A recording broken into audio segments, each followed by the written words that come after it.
Our next guest has one of the best reads in the world when it comes to the state of the consumer and inflation. We want to welcome Chris Kempczinski. He is McDonald's president and CEO. And Chris, thank you very much for being with us today. Yeah, happy to hear. We've been talking about McDonald's a lot since we've been in Paris, both on air and off, because you're right across the street from our hotel, too. We've been by it several times. Before we get into really what's happening here in Paris, you guys are just out with your earnings this week, and you did give a really good feel for what's going on around the globe. Maybe we can talk a little bit about that. There have been big issues and big questions about what's happening with the consumer everywhere in the globe. You see luxury spending that's coming down, but also at the other end of the spectrum, some people kind of pulling back and not spending as much either. Where do you really see what's happening? What would you say about the state of the consumer? Yeah, we started warning on it really last year, and what we were seeing was the low-income consumer, that consumer was being much more price discriminating. And as this year has unfolded, it's deepened and it's broadened. So you're seeing it started in the U.S. We're seeing it in more markets. Almost every one of our major markets, you're seeing the category slow down as a consequence of that. I think you've seen a lot of other consumer companies also caution on what's happening with the consumer right now. So I think there is sort of this broad-based slowdown. It probably is more pronounced with lower-income consumers, but I think even on upper income, you're seeing, for example, things like frequency to restaurants decreasing. You rolled out this value menu, this $5 value menu this summer, and it's been pretty successful. In fact, your stock was up over the last couple of sessions, even though earnings were below expectations, I think because you talked about extending that. What are you doing with that, and how long will you extend it? Sure. Well, I would consider the $5 menu sort of chapter one of a multi-chapter value playbook that we're going to be writing, and that is continued through the end of August. We're working with the franchisees in the U.S. to get a broader value construct in place. If you think about what's happened for us and you go back to where we were in 2019, our costs in the U.S. have gone up 40% in our restaurants. And since 2019? Costs are up 40%. Wow. And prices are up?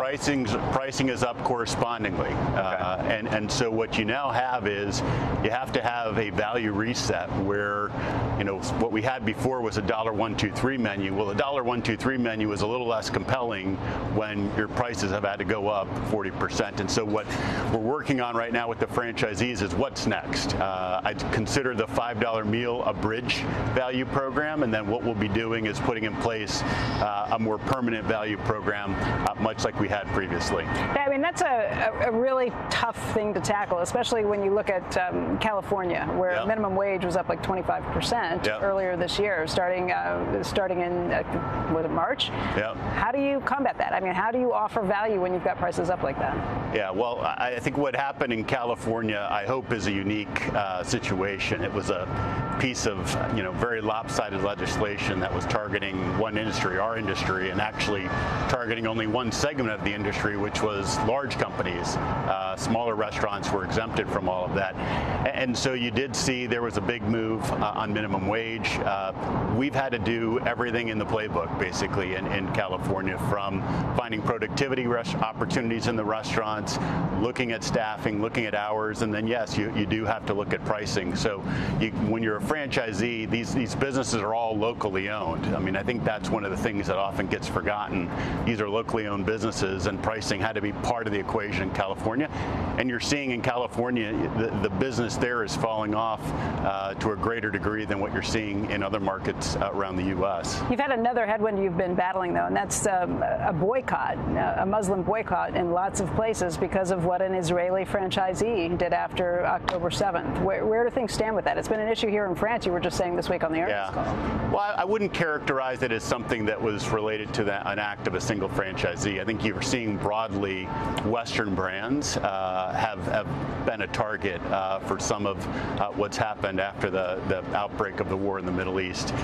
This is a terrible situation that's going on over there, and it is impacting our business in some markets.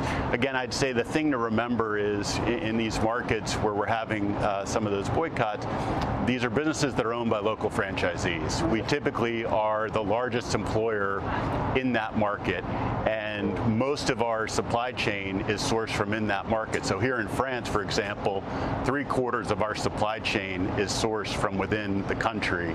We have 28,000 farmers in France who supply our restaurants.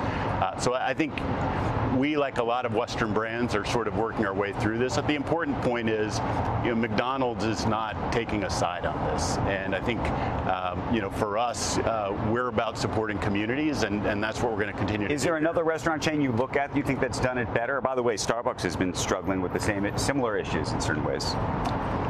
I honestly, I don't spend a lot of time sort of comparing, what others are doing. I think for us, it's always going back to kind of the foundation for us, which is to go back into the community and to lean on our local franchisees, to lean on those local connections, and make sure that we're telling our story. Because again, I think sometimes there's this idea that McDonald's is this big global behemoth, but at the end of the day, we're really a local business run by local franchisees. And I think once people understand that, they have a different view on some of these issues.